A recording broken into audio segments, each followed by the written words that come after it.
친구들과 골프나 축구를 하고 나서 같이 목욕탕 가는 게 꺼려지십니까?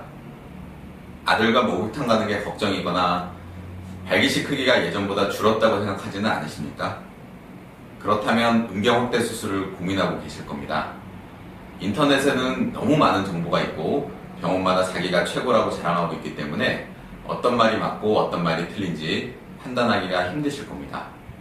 그런 분들에게 음경 확대 수술 선택에 도움이 될 만한 가이드라인을 말씀드릴까 합니다. 현재 음경 확대 수술에 이용되는 방법은 자가지방 이식술과 대체진피 이식술, 이렇게 두 가지입니다. 우선 이 두 가지 중 어떤 방법으로 수술 받으실지 선택하셔야 하고, 이 부분이 바로 고민의 시작입니다. 두 가지 수술 모두 오랜 기간 수많은 사람들이 시행해온 수술들이기 때문에 이제는 어느 정도 효과와 안정성이 입증된 수술이라 할 수 있고 또 영구적입니다. 하지만 굳이 두 가지 수술을 비교하자면 자가지방은 내 몸에서 나온 물질이기 때문에 거부 반응이 전혀 없고, 주사로 주입하기 때문에 기존의 바셀린이나 필러, 진피, 실리콘 링 등이 들어있는 경우에도 안전하게 추가 수술이나 부분 확대가 가능합니다. 진피 이식 수술은 기존에 다른 물질이 있는 경우는 수술하기 어렵지만 만곡증 수술, 조루 수술, 발기 강화 수술 등 다른 수술과 동시에 한 번에 진행할 수 있다는 장점이 있습니다. 통증 면에서는 지방 이식 수술은 복부 지방을 흡입하고 아랫배 쪽에서 길이 연장 수술을 하기 때문에 뱃살이 들어간 효과가 있지만 아랫배가 뻐근하게 당기는 통증이 있습니다. 대신 수면시 발기 통증은 진피 이식술이 조금 더 심합니다.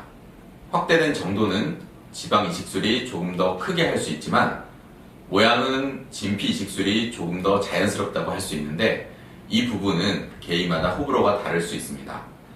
지방 이식술은 관리가 잘못되면 모양이 조금 틀어져서 교정을 해야 하는 경우가 있지만 진피 이식술은 그럴 염려가 전혀 없습니다. 그러나 귀두 확대만큼은 지방 이식술이 모양, 안전성, 크기 모든 면에서 월등히 뛰어납니다. 현재 우리나라에 있는 수많은 남성 수술 전문 병원들 역시 지방 이식 수술을 주로 하는 병원과 진피 이식 수술을 주로 하는 병원으로 나눠져 있습니다. 저 역시 몇 년 동안은 지방 이식 수술만 했었고 그 한참 동안은 진피 이식 수술만 했었습니다. 지금은 두 가지 수술을 절반씩 시행하고 있는데 어떤 수술이 더 좋은지 결론을 내리지 못했기 때문입니다. 다만 개인에 따라 더 적합한 수술이 있다는 결론을 내렸고, 또 어떤 수술이 더 적합할지 선택하는 노하우가 생겼습니다.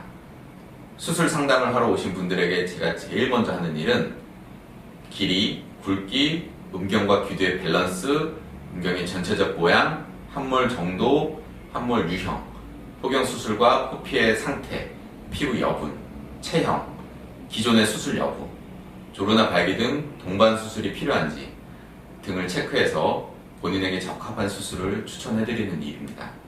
단순히 지방과 진피로 나눠지기도 하지만 음경 몸통은 진피, 귀두는 지방, 또는 지방 이식술에 진피 분말을 혼합하는 등 조금 구체적으로 나눠지기도 합니다.